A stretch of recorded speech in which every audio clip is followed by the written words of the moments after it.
अभी हाल ही में अंतर्राष्ट्रीय ऊर्जा एजेंसी द्वारा जारी विश्व ऊर्जा परिदृश्य वर्ल्ड एनर्जी आउटलुक 2024 वैश्विक ऊर्जा प्रवृत्तियों का विस्तृत विश्लेषण प्रस्तुत करता है, जिसमें स्वच्छ ऊर्जा परिवर्तन, बढ़ती ऊर्जा मांग और भू राजनीतिक संघर्षों के प्रभाव पर ध्यान केंद्रित किया गया है। यह रिपोर्ट भारत की बढ़ती ऊर्जा मांग, कोयले पर निर्भरता और वर्ष 2070 तक शुद्ध शून्य उत्सर्जन प्राप्त करने की महत्वाकांक्षा पर केंद्रित है। और मैं आप लोगों से हमेशा कहता हूं कि इस तरह की जब कोई रिपोर्ट जारी की जाती है तो उस रिपोर्ट के बारे में एक सामान्य जानकारी रखा करिएगा, और जिस संस्था के द्वारा वो रिपोर्ट जारी की जाती है उस संस्था के बारे में भी एक सामान्य जानकारी अपने पास रखा करिएगा। ये किसके द्वारा जारी की गई है? अंतर्राष्ट्रीय ऊर्जा एजेंसी, इसे आप लोग शॉर्ट में क्या कहते हैं? IEA कहते हैं। इंटरनेशनल एनर्जी एजेंसी की बात कर रहा हूं। इसकी स्थापना 18 नवंबर 1974 में हुई थी और पेरिस फ्रांस में इसका आप लोगों को हेडक्वार्टर देखने को मिल जाएगा।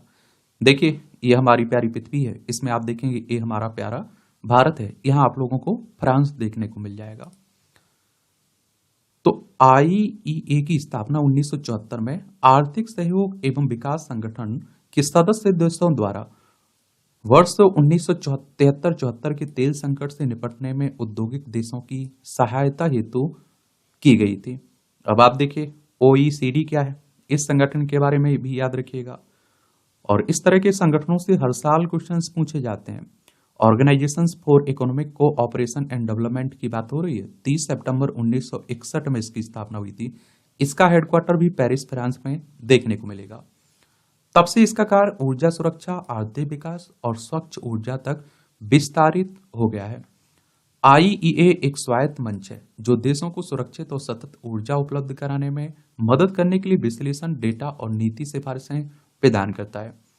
IEA के 4 मुख्य क्षेत्र ऊर्जा सुरक्षा, आर्थिक विकास, पर्यावरण जागरूकता और विश्वव्यापी सहभागिता है। इसका मुख्यालय आपको बताया ना कि पेरिस फ्रांस में देखने को मिलेगा। इसके सदस्यों की बात करें तो 31 सदस्य हैं, और जिस समय आप लोग पेपर देने जा रहे हो तो उस समय आप लोग जरूर एक बार चेक कर लिया करिएगा, क्योंकि मेंबर बदलते रहते हैं, बढ़ते रहते हैं ना, जुड़ते रहते हैं नए नए देश। भारत सहित 13 सहयोगी देश और 4 परिग्रहण देश शामिल है इसमें। IEA हेतु उम्मीदवार देश को OECD का सदस्य देश होना चाहिए, ये शर्त एक तरह से रखी हुई है। और आप देखें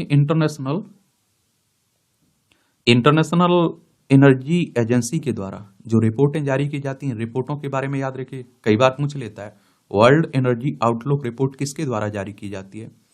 तो इंटरनेशनल एनर्जी एजेंसी के द्वारा।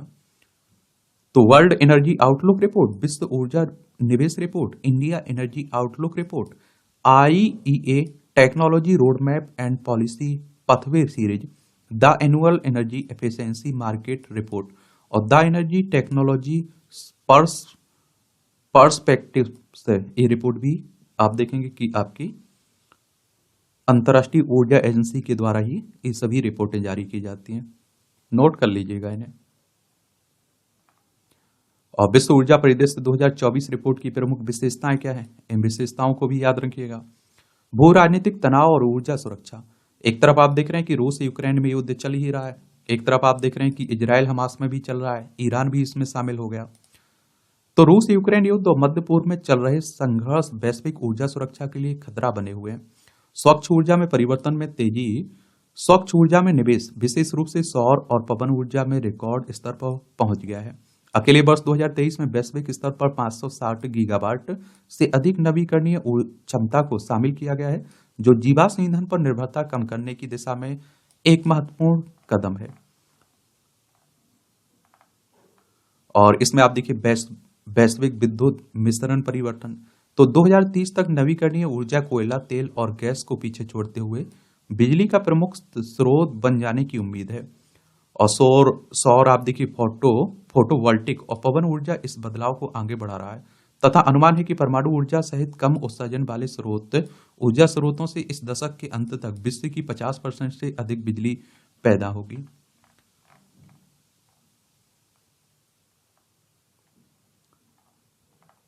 तेल और गैस बाजार अधिशेष की स्थिति में तो 2020 की दूसरी छमाही में तेल और तरलीकृत प्राकृतिक गैस आपूर्ति में अधिशेष से कीमतों पर दबाव देखने को मिला है। और बढ़ती विद्युत गतिशीलता और तेल मांग में बदलाव, तो वैश्विक इलेक्ट्रिक वाहन बाजार का तेजी से विस्तार हो रहा है। अनुमान है कि 2030 तक नई कारों की बिक्री में इलेक्ट्रिक वाहनों की हिस्सेदारी आप देखेंगे कि 50% होगी। स्वच्छ ऊर्जा प्रौद्योगिकी की प्रतिस्पर्धा, तो रिपोर्ट में सौर पीवी और बैटरी भंडारण जैसी स्वच्छ ऊर्जा प्रौद्योगिकियों के आपूर्तिकर्ताओं के बीच तीव्र प्रतिस्पर्धा पर प्रकाश भी डाला गया है। ऊर्जा प्रणालियों पर जलवायु परिवर्तन का प्रभाव, तो जलवायु परिवर्तन के तेजी से बढ़ते प्रभाव जैसे चरम मौसमी घटनाएं वैश्विक ऊर्जा प्रणालियों के लिए नई चुनौतियां उत्पन्न कर रहे हैं। ऊर्जा दक्षता की भूमिका, उत्सर्जन में कटौती के लिए ऊर्जा दक्षता में सुधार महत्वपूर्ण है, लेकिन रिपोर्ट में से पता चलता है कि वर्तमान नीतियों के साथ वर्ष 2030 तक दक्षता को दोगुना करने का वैश्विक लक्ष्य पूरा होना संभव नहीं है। ये भारत से संबंधित मुख्य बातें क्या है इसमें, ये भी जान लीजिए। भारत की आर्थिक और जनसंख्या वृद्धि, तो 2023 में भारत 7.8% की वृद्धि दर के साथ सबसे तेजी से बढ़ने वाली प्रमुख अर्थव्यवस्था थी और 2028 तक यह विश्व की तीसरी सबसे बड़ी अर्थव्यवस्था बनने के लिए तैयार है। 2023 में आप देखिए भारत प्रतिस्थापन स्तर से नीचे प्रजनन दर होने के बावजूद सबसे अधिक आबादी वाले देशों के रूप में चीन से आगे निकल गया है। पहले स्थान पर हम लोग पहुंच गए, चाइना को भी हम लोगों ने पीछे छोड़ दिया जनसंख्या के मामले में। बढ़ती ऊर्जा मांग, तो भारत में अगले दशक में वैश्विक ऊर्जा स्तर पर ऊर्जा मांग में सबसे अधिक वृद्धि होने की संभावना है, जो तीव्र आर्थिक विकास और शहरीकरण से प्रेरित है। वर्ष 2035 तक कुल ऊर्जा मांग में लगभग 35% की वृद्धि होने की उम्मीद है, और जिसमें आप देखिए परिवहन, निर्माण और विनिर्माण जैसे क्षेत्र महत्वपूर्ण होंगे। कोयले पर अधिक निर्भरता, अपने महत्वाकांक्षी नवीकरणीय ऊर्जा लक्ष्यों के बावजूद कोयला भारत के ऊर्जा मिश्रण का प्रमुख हिस्सा बना हुआ है। सबसे ज्यादा ऊर्जा हम लोग प्राप्त करते हैं कोयले से। अनुमान है कि वर्ष 2030 तक देश में कोयला आधारित ऊर्जा क्षमता में लगभग 60 गीगावाट की वृद्धि हो जाएगी और कोयले से भारत की 30% से अधिक विद्युत का उत्पादन जारी रहेगा, जबकि सौर प्रतिष्ठानों का तेजी से विस्तार भी हो रहा है। औद्योगिक विस्तार, तो भारत का औद्योगिक क्षेत्र पर 2035 तक बड़ी वृद्धि के लिए तैयार है। लोहा इस्पात उत्पादन में 70% की वृद्धि होने की उम्मीद है, जबकि सीमेंट उत्पादन में 50% की वृद्धि का अनुमान है। शीतलन के लिए बिजली की मांग, तो भारत में एयर कंडीशनरों की मांग वर्ष 2035 तक 4.5 गुना से अधिक बढ़ने का अनुमान है, जिससे शीतलन के लिए बिजली की मांग बढ़ जाएगी और 2035 में अकेले एयर कंडीशनिंग के लिए आवश्यक ऊर्जा उस वर्ष मैक्सको की कुल अनुमानित बिजली खपत से अधिक होगी। नवीकरणीय ऊर्जा विकास और भंडारण क्षमता, तो भारत अपने नवीकरणीय ऊर्जा पोर्टफोलियो के विस्तार में काफी प्रगति कर रहा है। देश वर्ष 2035 तक अपनी बिजली उत्पादन क्षमता को लगभग 3 गुना बढ़ाकर 1400 गीगावाट करने की राह पर है। इसके अतिरिक्त वर्ष 2030 तक भारत में विश्व की तीसरी सबसे बड़ी स्थापित बैटरी भंडारण क्षमता होगी, जो सौर और पवन जैसी परिवर्तनीय नवीकरणीय ऊर्जा को एकीकृत करने के लिए महत्वपूर्ण है। शुद्ध शून्य उत्सर्जन के लक्ष्य, तो वर्ष 2070 तक शुद्ध शून्य उत्सर्जन प्राप्त करने का भारत का लक्ष्य इसकी ऊर्जा रणनीति का एक प्रमुख घटक है। इस राय में स्वच्छ विद्युत उत्पादन वर्ष 2035 तक वर्तमान नीतिगत अनुमानों से 20% अधिक होने की उम्मीद है।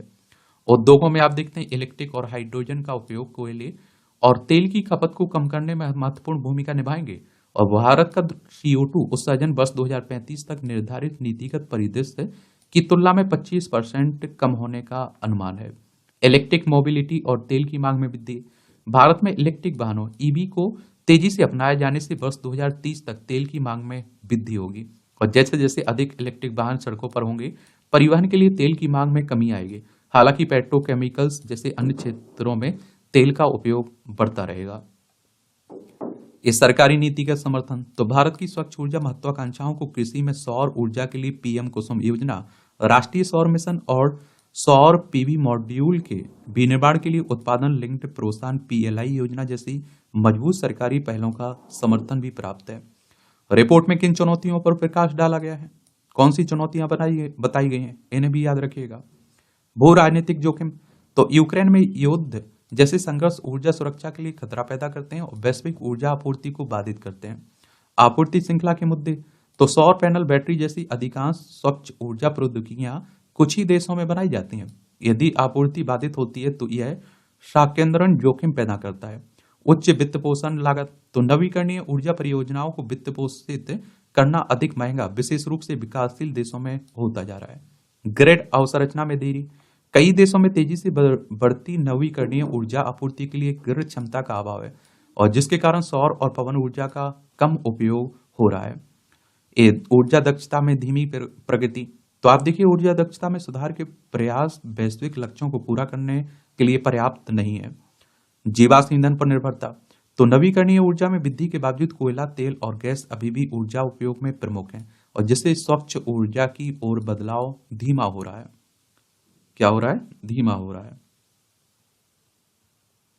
और विकासशील देशों के लिए चुनौतियां। तो कई गरीब देशों को स्वच्छ ऊर्जा के लिए आवश्यक निवेश प्राप्त करने में कठिनाई हो रही है, जिससे ऊर्जा तक पहुंच में अंतराल बढ़ रहा है।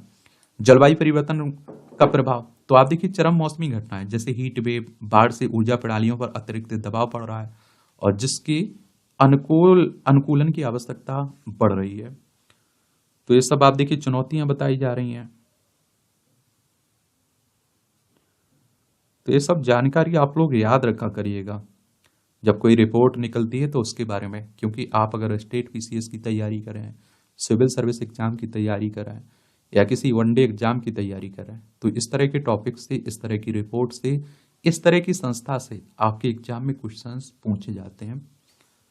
अब आपका कोई मेरे लिए सवाल हो, सुझाव हो, तो आप लोग बता सकते हैं।